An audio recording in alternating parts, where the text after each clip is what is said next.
and I'm excited to be here. I'm very grateful for FX Street for putting these types of presentations on. I think it's great for traders. We all know that the markets are tough, and the more educated you can be, the better odds you have of success. But as we've already kind of discussed slightly, everybody's dealing with the same market information and the same tools and the same indicators.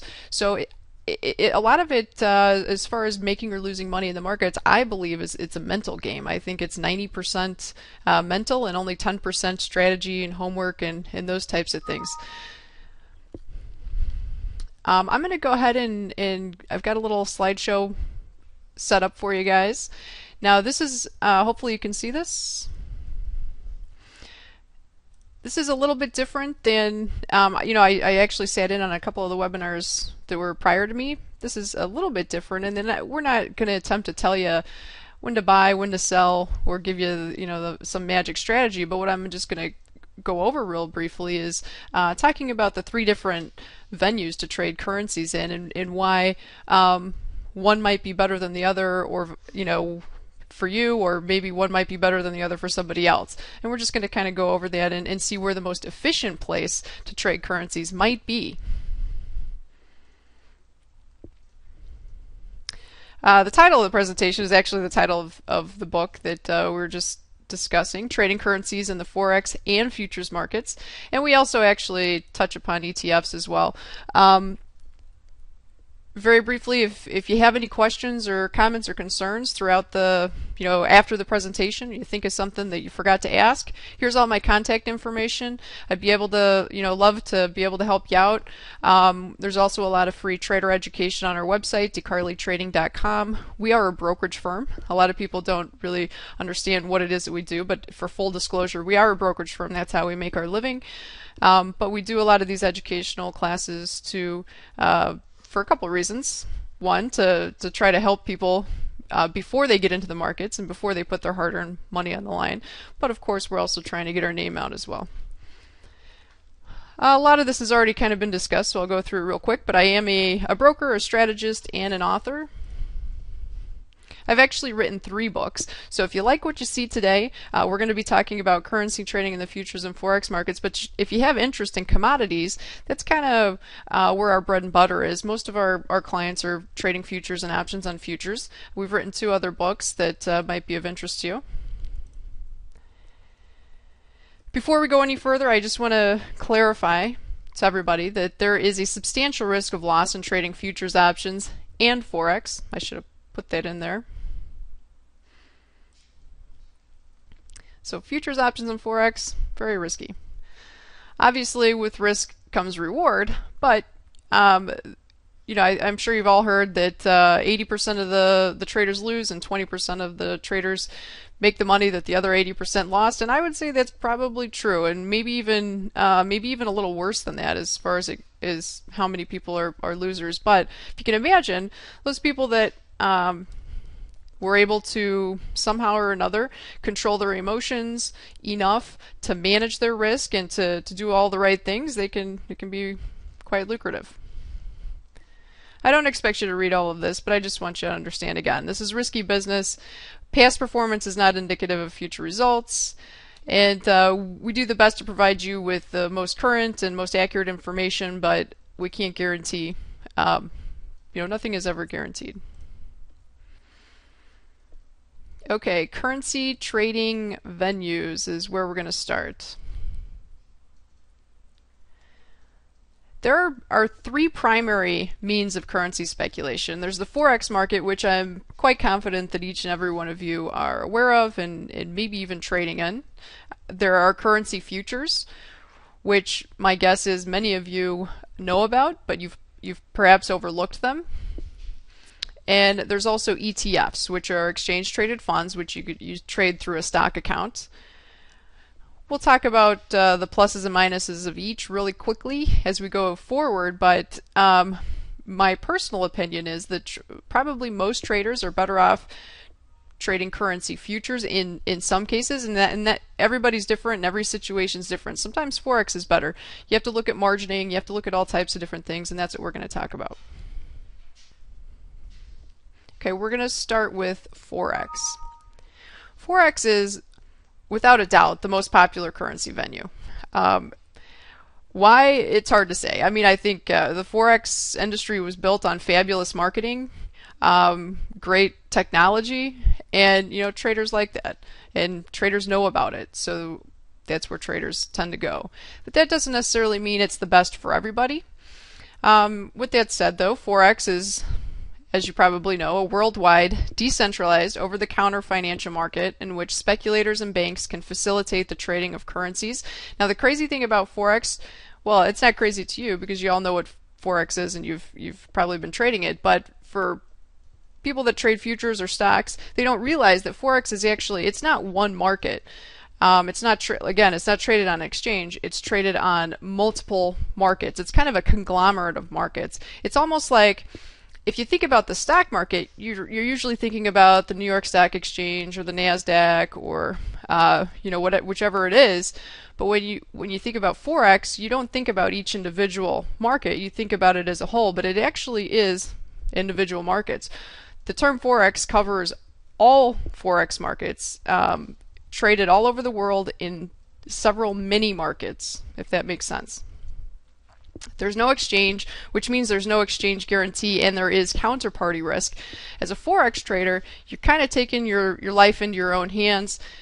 You can make all the money in the world that you want in your trading account, but if the person on the other side of your trades isn't able to pay up, it's not going to do you any good. Now, the chances of this happening are probably rather slim, but it does happen. You remember RefCo. You probably have heard of PFG, which was a commodity brokerage firm that also offered Forex. And just to give you some insight, we don't know how that's going to pan out with Forex traders, but it seems like a lot of the Forex traders will get far less money back than the futures traders did, and maybe even nothing. So there's definitely a little extra risk in trading Forex as opposed to futures. Now, let me just real briefly mention that I'm located in Las Vegas, Nevada in the United States, and so a lot of the regulations that I'm going to refer to are for U.S. regulations, and I know it's a lot different overseas, and I'm sure a lot of you are trading in different countries and have different rules and things like that, but unfortunately it's impossible to kind of cater to everybody.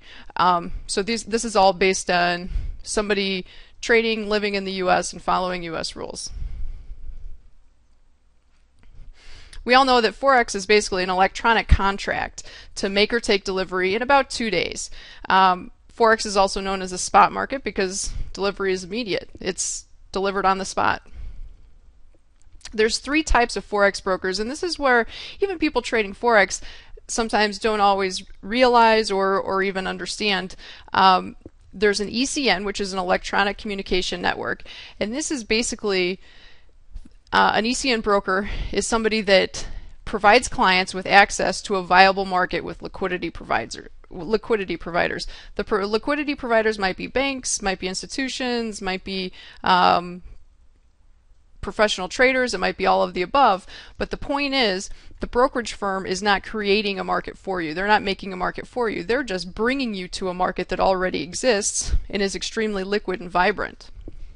An ECN broker charges a markup commission. So you hear in Forex the commission-free trading, that sort of thing. Well, if you're trading with an ECN broker, you will pay commission. You're going to pay a markup, but you're also paying a very, very, very tight pip spread. In fact, it might be less than a pip.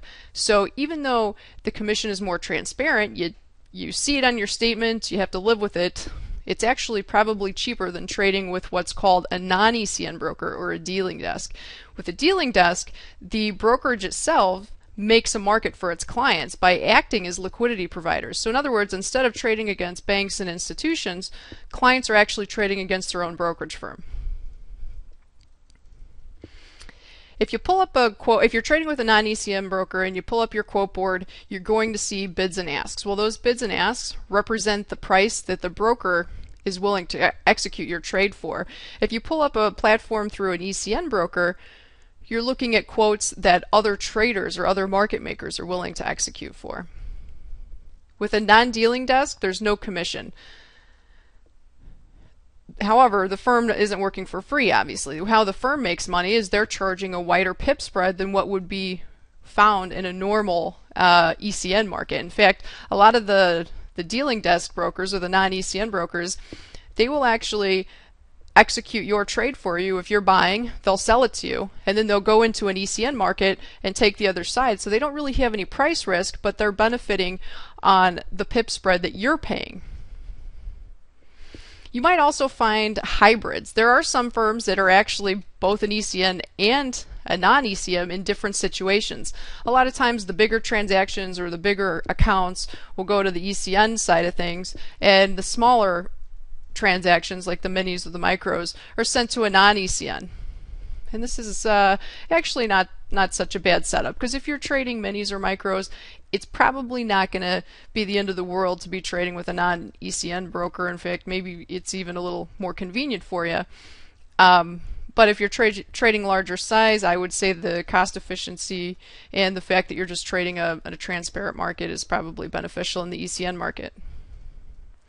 I noticed a question real quick from one of the attendees asking, is futures not risky? Well, of course, futures is risky, so is Forex. It's all risky. It's all leveraged speculation, and we don't know where the market's going and when it's going.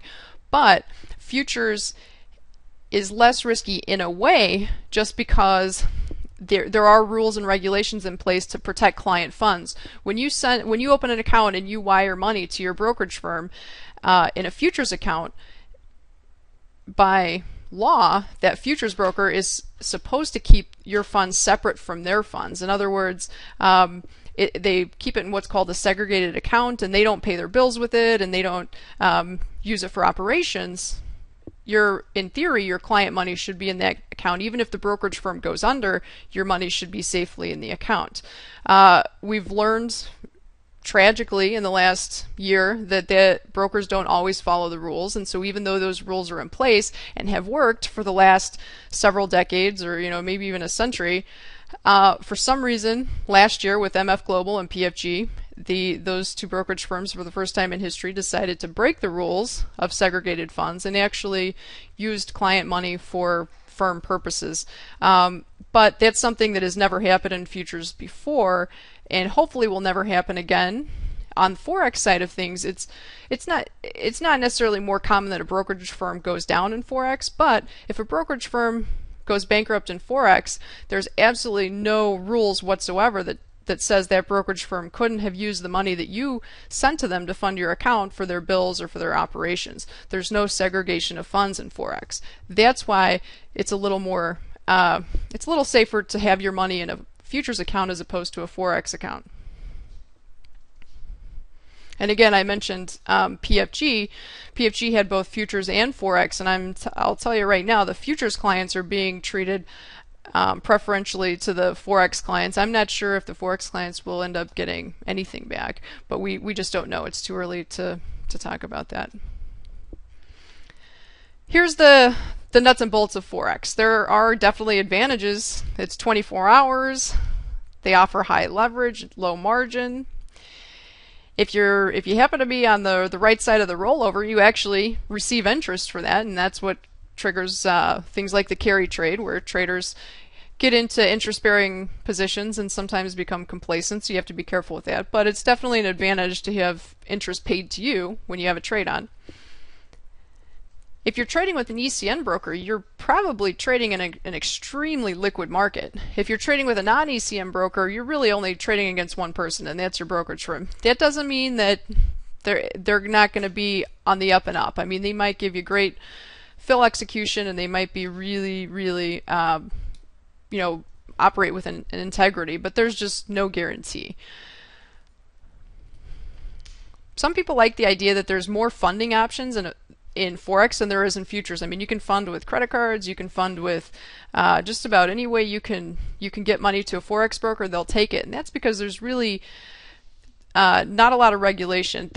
In the last couple of years, regulators have stepped in and kind of taken hold, but there's still a lot less regulation in Forex than there was in futures.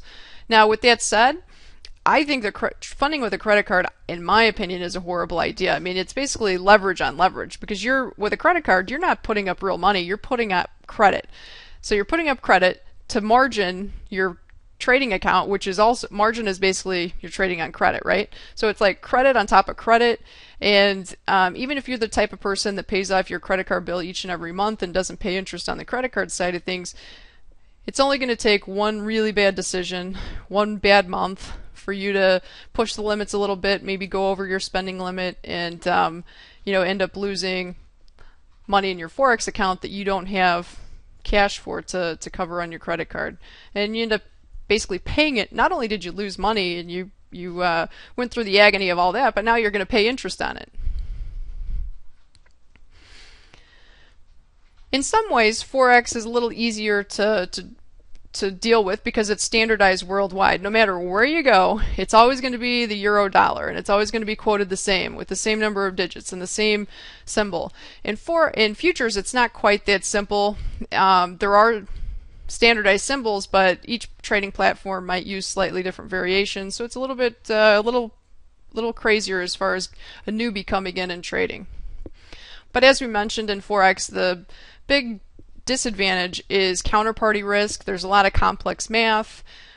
Sometimes if you're not on the right side of the rollover, you're paying interest, and that's just super annoying.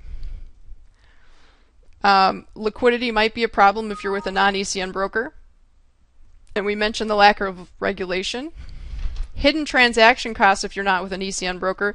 All Forex brokers tell you you don't pay commission. It's commission-free trading, but I'm telling you, it's actually very expensive trading. If you add up the pip spread that you're paying, it can be quite substantial. In fact, a lot of times it's more than what you would pay if you were just paying commission on futures or paying a markup on with an ECN broker. So you just have to be careful with that. Okay, we're going to talk about currency futures now. Unlike Forex, currency futures are highly regulated, and they have been for a very, very long time. And again, I'm talking about currency futures traded in the U.S. Outside of our borders, unfortunately, I'm not quite as knowledgeable on those types of things. But hopefully you are. Anyway, if you're trading on U.S. exchanges, you're trading currencies on the CME division of the CME Group, which guarantees every transaction.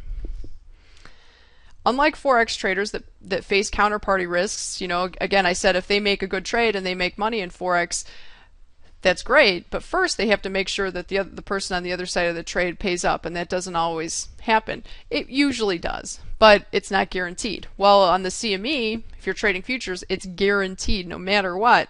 The CME guarantees the transaction.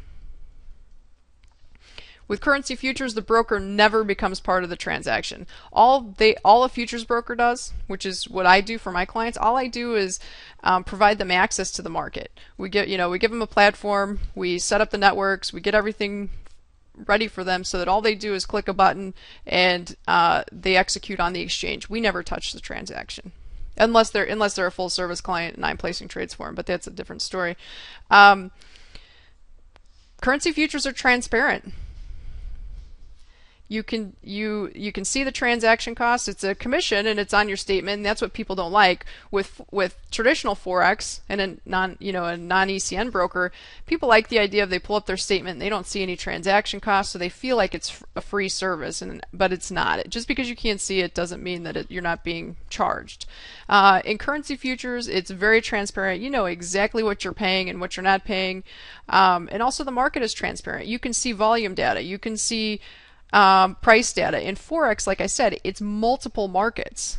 It's, who knows, hundreds of markets maybe even more throughout the world, and so there's really no way to calculate data or things like that. It's really quite a bit less transparent. Let's put it that way. Somebody is asking that, am I a CTA? No, I'm not a CTA. I'm a broker. I'm not registered as a commodity trading advisor. Most of our clients are basically trading discount online or full service, but I do not. I do manage a few accounts for particular clients, but that's not the business that we're in. Yes, there are mini lots in futures, and there are actually even e-micros, which I'm kind of a big fan of. The mini lots are half the size of a full-size contract. So in the futures, we'll just take the euro because that's the most popular currency, the euro against it's basically the euro dollar pair is what it is, but it's a futures contract. So if you're trading the euro, you make or lose $12.50 per tick, which is equivalent to a pip in Forex. So it's $12.50, and unlike Forex, it doesn't change. It's always going to be $12.50 no matter what the heck happens. It's $12.50. That's it. A mini contract is half that. So a mini contract is 6 1/4. And then there's also e-micros, which are 1/10 of the size of the original. So it's $1.25. Now, granted, the minis and the micros are not, in the futures side of things, are not as liquid as I'd like to see them, but they're newer products, and I think the liquidity will come. However, even though they're not super liquid, there are great market makers. Almost 24 hours a day, you can see very super reasonable bid-ask spreads. And so, even though you can see that the market's not super liquid on the minis and the micros, in all reality, if you're trading with an ECN broker, you're facing even less liquidity because you're trading against your broker. At least in the futures market, even though you can see, okay, there's only 10 contracts working on the bid and a few on the S. You know what? At least you know exactly what's there, and it's not just one. It's not your broker, and you can see what's happening. So it's not a perfect arrangement, but especially if you're trading the micro currency futures, which is $1.25 a tick, if the spread's a little wider than maybe what it should be, that extra buck probably isn't going to make or break your trade. You're either right or you're wrong, and that's that.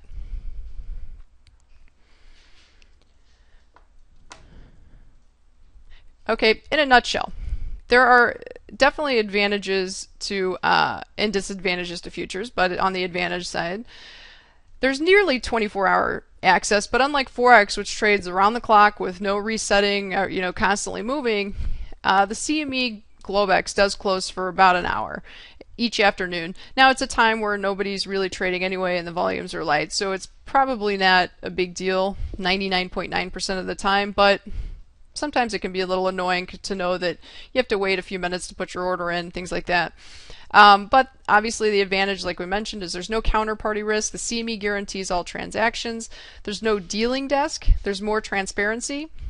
The math is very simple because everything is paired against the dollar. Or at least it's simple for us in the United States because we know that the dollar is always going to be the quote currency in the futures markets. And this is different than in Forex, where sometimes the dollar is a quote currency, sometimes it's the base currency, but in futures it's always going to be the quote currency. And so it makes things much easier, which is why we can say, the euro's always going to be worth $12.50, or the Canadian dollar is always going to be worth $10. So in futures, there's really no questions on math. It is what it is. We talked about segregation of customer funds from brokerage firm funds in futures, and that's, again, brokerage firms, Forex or futures, they don't go bankrupt every day, and it might only happen once every 10 years, but I'll tell you what, if you're one of the people that has an account with a brokerage firm that goes under, it's once in 10 years is more than enough, trust me. And you're going to be much better off if you have money in a futures account as opposed to a Forex account. One advantage of futures also is there are actually experienced full service brokers out there. In Forex, there's really not a lot of that. I mean, I know most people like to place their orders online, and that's fabulous. But there are still some people out there that would rather talk to somebody and bounce ideas off somebody, and that's fine too. But if you're trading Forex, you're probably going to have a harder time finding a broker that's capable of doing that for you, capable or willing to do that for you. One of the big disadvantages of futures as opposed to Forex, and Forex was built during the heyday of technology. Forex has always had very nice trading platforms, very high-tech trading platforms. That's kind of what the industry was built upon, and that's how it competed with the futures market and the stock market. And because it's not a centralized exchange, because there's many different markets, and the data's a lot easier to come by. In the futures markets, the data is owned by the exchanges, and the exchanges don't necessarily give it out for free. So there are some challenges to access market data and live charts and futures that you wouldn't get in Forex. And this does, in some cases, depending on your brokerage firm, but it may or may not add to the cost of your trade. Okay, really briefly, I know I'm kind of running out of time here, but I just want to touch on currency ETFs, exchange traded funds. Obviously, a currency ETF tracks either a single foreign currency or a basket of currencies via foreign cash deposits or futures contracts. Probably the most popular one is the FXE, which is the euro. And but there's a lot of others out there. There's the UUP, which is the dollar index, and all of these things are great in theory, but they're not perfect. I mean, usually people flock to the ETFs just because it's simple. I mean, everybody has a stock account. Not everybody has a futures or a Forex account. So anyone with a stock account that wants to trade the euro might decide, well, I'm just going to go into the ETF because it's right there. I don't have to open another account. I don't have to sign any other agreements. I'm good to go. But it's probably the least, in fact, I'm not going to say probably, it is definitely the least efficient means of speculating in the currency markets. I mean, my question to people that trade currency ETFs is really, why trade an instrument built to mimic the underlying when you can just trade the original in the first place? And I understand that not everybody is interested in high leverage, high margin, risky trading, but you know what? You can do micro Forex, or you can do microcurrency futures. I mean, you can do it on a really small scale to where your risk is manageable without going into the ETF market. ETFs are built to follow an asset in the short term, but in the long run, positions really don't always conform to expectations. Just because you're bullish the euro and you buy the FXE, the euro even goes up, doesn't necessarily mean you're going to make money on the ETF, because there's a lot of inefficiencies. There's high expense ratios, there's high internal trading costs, and you have to pay a commission on top of that to get in. So your fee-wise, it's actually very, very expensive. Even though the expense ratio and the internal trading costs you don't necessarily see, those are all built into your profit and loss.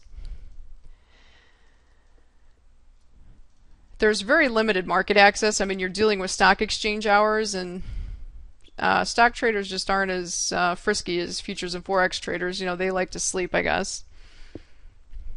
A lot of the ETFs that are listed are extremely illiquid. ETFs, at least in the US, come with generally higher tax rates, complicated tax reporting. But on the bright side, they're convenient. They're convenient to fund the account, it's convenient to access them, and that's really why a lot of traders go to the ETF markets. But as you can imagine, I'm not a huge fan. Here's just a really quick rundown of which market may be optimal for your circumstances, and you can just kind of take a look and see where your priorities are and which one might be the best fit. In my opinion, the best overall well-rounded venue for trading currencies is the futures markets. I mean, by the way, I'm a broker. I'm a futures broker and a Forex broker, so it's not like I'm telling you to trade futures because I'm a futures broker and that's the only way that I make my money. I also am a Forex broker. But and there's definitely some times for Forex. There's times where the Forex margin is a heck of a lot cheaper than futures, because Forex margin changes throughout the day. It changes with asset values. Futures is not dynamic. It's static. The exchange sets it, and they usually only adjust it maybe once or twice a year, if that. So there are times where Forex margin is at a high discount to futures, and sometimes it makes sense to trade Forex. So I'm saying, it's a good idea to have access to both, and for your situation, maybe Forex is better. But I would say generally, futures offers a more efficient, cheaper, and more safer, quote unquote, place to put your money than possibly Forex. Appreciate everybody coming out. Please, if you have any questions at all, feel free to contact me by email. Visit our website, DeCarleyTrading.com. If you're looking for more education, we've got some free videos, some free articles.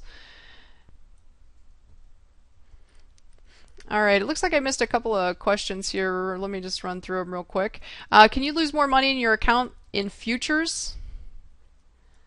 Even your house, from severe volatility that misses your stop? That is a fabulous question, and people talk about that all the time. They talk about in the futures markets, what if the market goes limit up and gaps through your stop and next thing you know, you lose your house. Well, I'm not going to say that that could never happen because you know, who knows? Anything can happen, but the chances of that happening are very, very slim. And nowadays, now that the futures markets trade basically 24 hours, it's actually pretty rare for you to see limit moves on consecutive days, because now that the trading times have been expanded, things are just a little more orderly. So I would be hard pressed to imagine a time where the market's going to go locked limit multiple days to a point where you're going to lose, you know, all of your money or a lot of your money. That just doesn't normally happen anymore. But what I tend to tell people, I'm not a big fan of stop orders anyway. I think maybe using options as protection in some situations is a better idea. But that's kind of, I want to say that's maybe more folklore than anything. In my opinion, it's not any more risky than Forex. I mean, in both venues, you're trading leverage contracts. There's theoretically unlimited risks, but you manage your risks accordingly. I've been doing this for 8 years, and I can't think of one instance where somebody's stop was gapped through and things got really, really ugly. The only time actually, I take that back. There was one time. It was a silver collapse in like 2000. I want to say 2004. People got slipped pretty horribly on their silver fills, but we're talking a couple thousand. I mean, it was painful, and I wanted to cry for them, but it wasn't. They weren't going to lose their house. And those types of things, I haven't seen anything like that happen in years and years and years. Again, because the markets are much more fluid in 24 hours. The name of my brokerage firm, our brokerage services, is DeCarley Trading. DeCarleyTrading.com. You can go there for educational information, and that's where our brokerage information is as well. In all honesty, someone's asking about actively managed currency ETFs. Are there some? I don't know of any. That doesn't mean that there aren't any, but from all of them that I'm aware of, it's kind of an index fund. They're either long or short, and they keep their ratios, and that's it. The margin requirements I don't have the current margin requirements for the E-micro futures contracts, but they range from about $200 to $400 on the E-micros, depending on if you're trading the euro or the Canadian or whichever contract. On the E-minis, which is half the size of the full size, most of them range between, I want to say, about $1,500 and maybe $2,000 for the mini. It might be a little less than that. I'm kind of trying to highball it. Okay. Somebody's asking if you can trade Forex futures. I'm assuming you're asking Forex and futures in the same trading platform, and that's absolutely possible. If you send me an email, I'll give you some information on that. It's cgarner@DeCarleyTrading.com.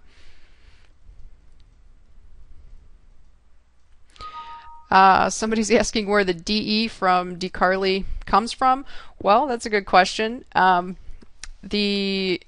There's basically two founders here at DeCarley, myself and Tracy DeCarlo, and her last name is DeCarlo and my first name is Carley, so we basically just meshed our two names together, and that's what we ended up with.